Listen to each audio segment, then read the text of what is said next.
교회 그러면 어떤 이미지가 떠오르십니까? 어떤 이미지가 떠오르세요? 교회 그러면 뭐가 생각나죠? 제가 너무 어려운 질문했어요. 어떤 이미지가 떠오르세요? 예배 드리는 거, 예배 드리는 거 떠오르고 또 뭐가 떠오르죠? 그런 것들이죠. 뭐 십자가, 기도, 이런저런 이미지. 아마 대부분 교회 그러면 이제 예배 드리는 생각을 할 것이고, 교회 다니지 않는 분들은 교회 그러면 일단 십자가가 떠오르죠. 교회 한다 이거 교회 그러면 교회 심볼이 십자가이기 때문에 십자가라든가 뭐 예배라든가 뭐 찬양, 기도, 전도 뭐 이런 그 이미지들이 떠오르죠. 네, 저는 저한테 물어본다면 한번 물어봐 주실래요? 교회 그러면 뭐가 떠오르냐? 교회 하면 뭐가 떠오르니까? 저는 밥이 생각이 납니다. 밥이 생각이 나요. 왜냐하면 저는 교회 다니면서 제일 많이 들었던 말이 뭐냐면 밥 먹고 가라. 밥 먹고 가라. 다행히 제가 다니는 교회는 밥을 잘 줬습니다. 그래서 꼭 교회를 가면 그렇게 밥을 챙겨줬어요. 밥을 먹고 가라고. 아마 여러분도 그런 경험들이 많이 있을 거예요. 교회 와서 자연스럽게 듣는 말 중에 하나가 밥 먹고 가세요. 그래요. 그런 말 들어보셨어요? 네, 밥 먹고 가세요. 밥 먹고 가라는데 밥을 먹자는 얘기는 그저 단순히 식사하자는 그런 의미가 아니죠. 거기에는 이제 이야기 좀 하자, 교제 좀 하자, 이런 그 의미가 담겨 있습니다. 교회에서 밥을 먹는다는 것은 참 마음과 마음이 오가는 그 사랑의 표현이에요. 예수님께서 공생애 3년 동안 제일 많이 하신 일이 뭐냐?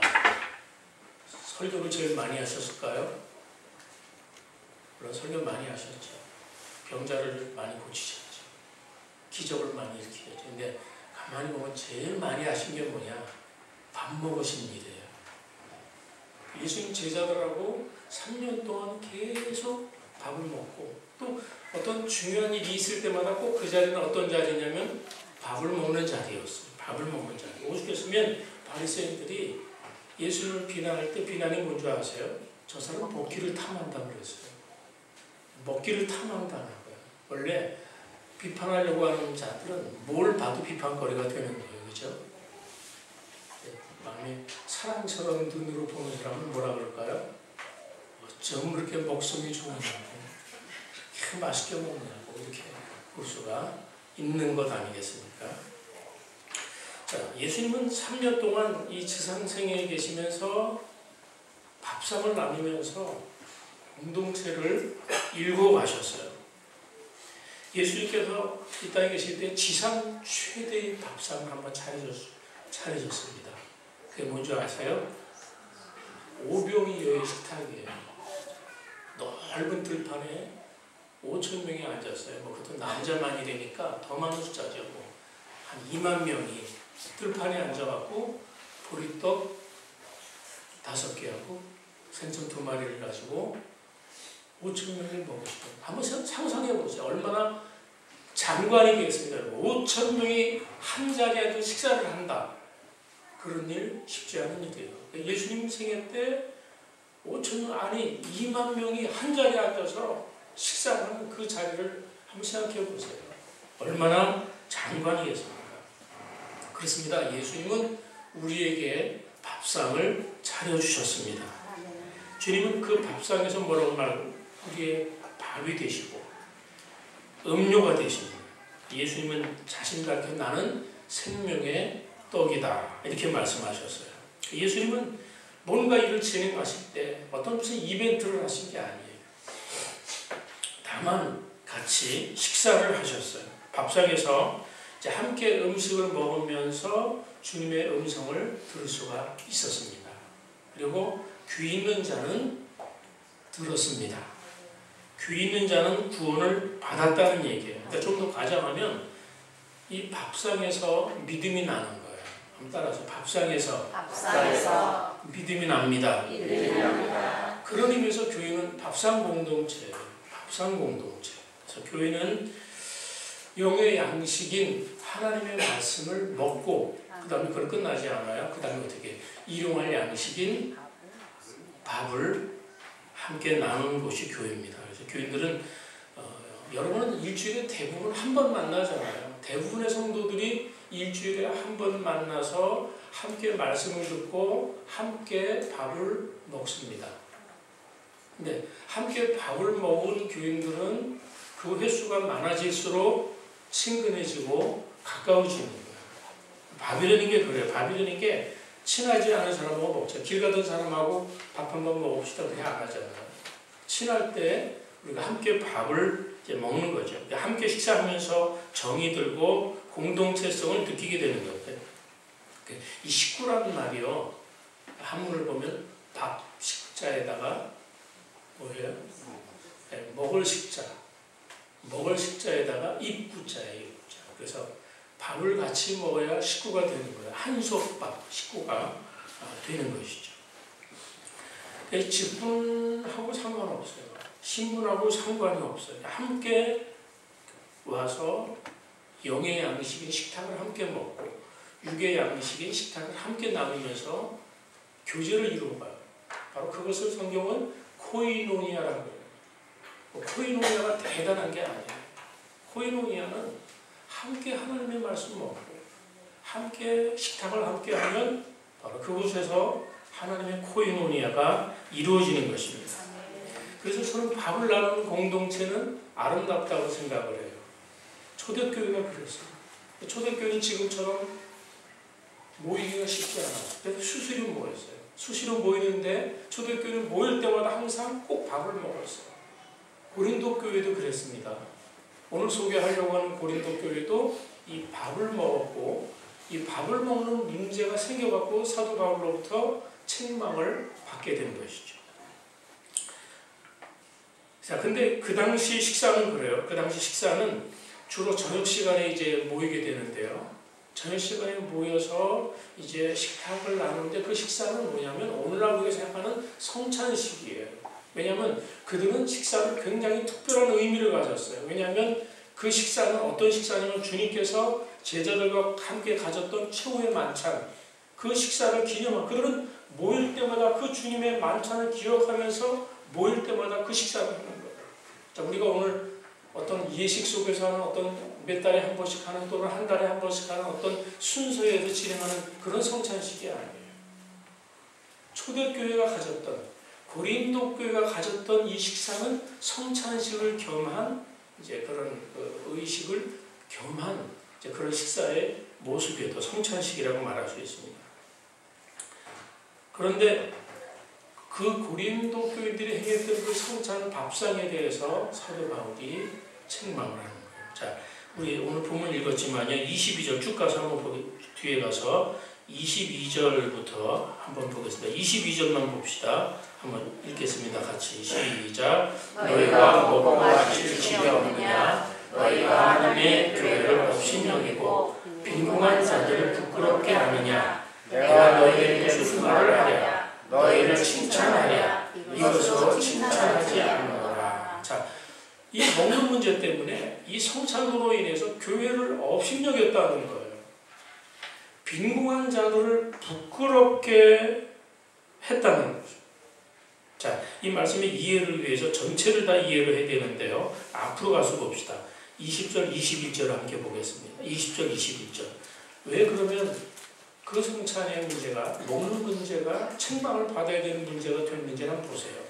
20절, 21절입니다. 시작. 그런즉 너희가 함께 모여서 주의 만찬을 먹을 수 없으니 이는 먹을 때에 각각 자기의 만찬을 갖다 먹음으로 어떤 사람은 시장하고 어떤 사람은 취하느니라. 자, 말씀 이미 드린 것처럼 당시 이 음식은 성만찬을 겸한 거예요.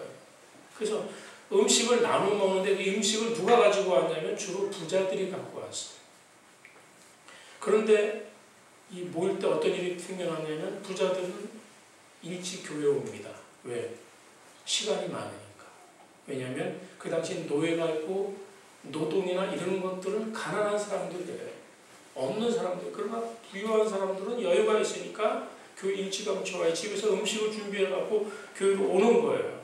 또 어떻게 보면 그들은 신분이 자유로운 어떤 주인의 입장이죠. 부자라는 건 주인이라는 얘기예요.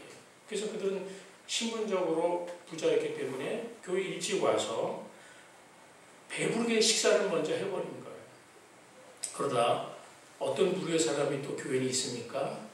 부자가 아닌 가난한 사람들이 있어요.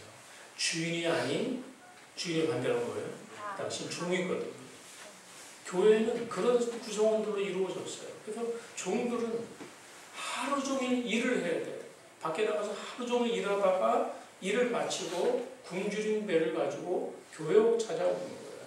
그런데 교회 와서 일찍 가고 싶지만은 갈 수 없는 형편의 사람들이니까 늦게 왔겠죠. 근데 와서 보니까 이미 부유한 교인들이 갖고 온 음식을 먼저 다 먹어버리니까 어떻게 돼요? 음식이 없거나 아니면 조금 남아있어서 먹을 수가 없게 됩니다. 그래서 누구는 배부르고 누구는 시장하다. 이런 문제가 되는 거예요. 자, 이 점에 대해서 사도 바울은 책망하는 거예요. 너희가 하나님의 교회를 업신여기는구나.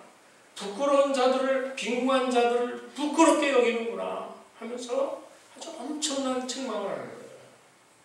우리는 보통 이 사연을 모르고 이 본문을 가지고 성찬식 할 때마다 성찬을 하기 때문에 그냥 우리는 그냥 성찬식이 그런 겁니다. 다시 이 성찬식에 대한 본문은 이 배경에서 이 본문의 말씀이 주어지게 되는 거예요. 그러니까 그게 얼마나 덕이 되지 못하는 거입니다. 덕이 되지 못하는 거예요. 그 당시 이제 그 음료, 포도주를 또 마시니까 어떤 사람들은 미리 그냥 마셔갖고 이미 갔을 때 누구는 배부르고 포만감을 느끼고 또 취해갖고 취기에 젖어서 이렇게 있는 거예요. 어떤 사람들은 늦게 가서 음식이 동나고 시험들이에요, 여러분. 여러분 안 그래요? 사람이 대단한 문제로 시험 들 것 같지만 그렇게 먹는 문제로도 시험 듭니다, 여러분. 굉장히 중요해요. 그래서 먹는 문제. 제가 아주 오래전에 어떤 교회로 초청받아가서 설교를 하러 갔는데 좀 꽤 먼 거리에 교회로 갔어요. 그러니까 밥도 못 먹고 갔어요. 배는 고픈데 그 설교를 했지 않습니까? 끝나고 나니까 저 뒤에 그 도너츠 같은, 제가 도너츠 되게 좋아해요. 그 간식이 나왔어요. 그런데 교인들이 저보고 먹어보라는 얘기를 아무도 안 해요. 자기네끼리 다 먹고 내가 좀 먹으려고 하니까 다 떨어졌어요. 이런 교회도 있어요. 그날에 제가 시험 들었죠. 도너츠 한 개 때문에.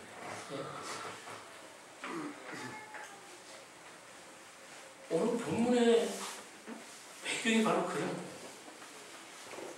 그래서 부자들만 먼저 자기들이 음식을 먹어버림으로써 음식을 준비해 오지 못한 사람들, 가난하니까 음식을 준비해 올 수도 없잖아요. 그리고 늦게 온 사람들을 부끄럽게 만들었다.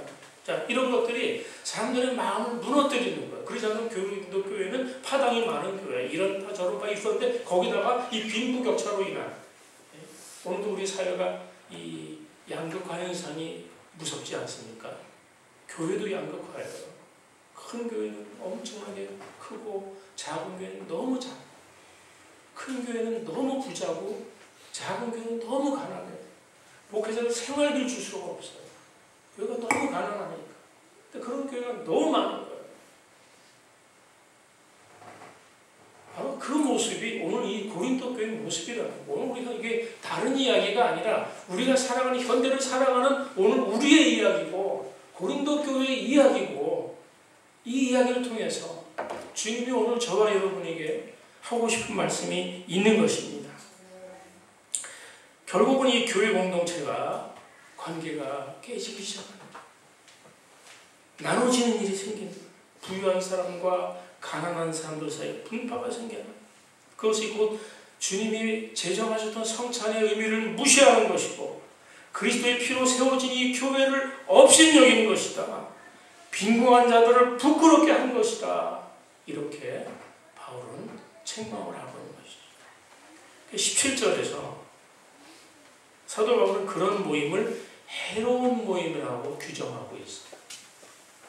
유익한 모임이 있고 해로운 모임이 있는데 너희 모임은 유익한 모임이 아니라 해로운 모임이야. 해로운 모임. 자, 해로운 모임은 어떤 모임이에요? 가고 싶지 않은 모임이에요. 여러분 교회 왔을 때 교회가 은혜가 되어야 되잖아요.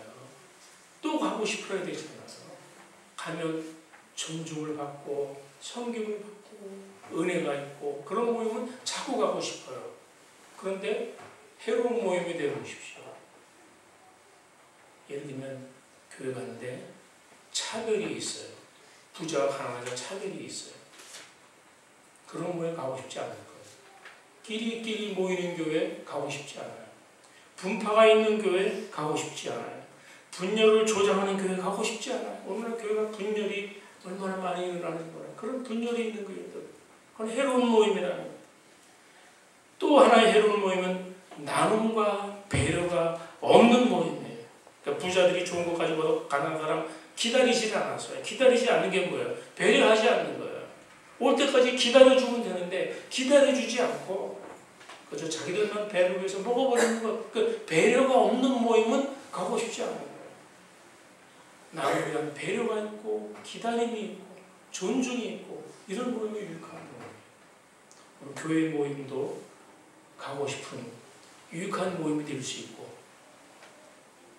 가기 싫은 해로운 모임이 될 수도 있다는 것입니다. 교회 출석하는 것이 은혜롭고 재미가 있어야 됩니다. 근데 교회가 오히려 교회에 오는 게 스트레스가 된다면 그 사람은 교회 나오기를 즐거워할 수 없을 것입니다. 오늘 사도 바울은 이 유익한 모임이 되지 못하고 도리어 해롭다라고 이야기를 하면서 이제 그들에게 이 식탁의 의미를 설명하기 시작해요. 진정한 성만찬의 의미가 무엇인 줄 아느냐? 그러면서 이제 고린도 교인들에게 사도 바울이 주님으로부터 직접 들은 주님께 직접 전해 들은 그 성만찬의 진정한 의미를 설명하기 시작합니다. 그게 이제 24절부터 나오는 거예요.